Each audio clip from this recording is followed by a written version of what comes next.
పరమశివుడు వెళ్ళగానే ఏమీ అనకుండా అన్నపూర్ణాదేవి తనకి ఆహారాన్ని పెట్టిందంట.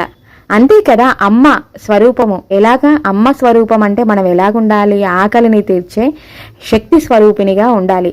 ఇంకా అంతటి అన్నపూర్ణాదేవి పరమశివుడికి ఆహారాన్ని పెట్టి ఆకలిని తీర్చిన ఆ అన్నపూర్ణాదేవిగా మనము కూడా ఇంట్లో ఎటువంటి పరిస్థితులు ఉన్నా సరే, ఎటువంటి దీన పరిస్థితికి వచ్చినా సరే, పిల్లలకి భర్తకి ఇంట్లో ఆహారము కొరత లేకుండా ఉన్నంతలో తృప్తిగా వండి పెడుతూ ఇంకా మనము ఉండాలి. అలాగా ఇంటి ఇల్లాలు అలాగా బాధ్యతగా ఉన్నప్పుడు ఎలాగుంటుందంటే ఆ ఇంట్లో సకల సౌభాగ్యాలు దొరుకుతాయి. ఇంకా మనకి ధనం ఉందా, ఆస్తుందా, పాస్తులు మనకి వచ్చే జీతం సరిపోతుందా, సరిపోవట్లేదా, ఇవన్నీ అనవసరము. ఉన్న దాంట్లో మనకి భగవంతుడు ఇచ్చింది ఇంతే అనుకొని అందులో ఎలా సదురుకొని అందులో మన ఆకలి దప్పికలని ఎలాగ తీర్చుకొని ఎలాగ జీవనాన్ని సాగించి తృప్తి ఆనందంతో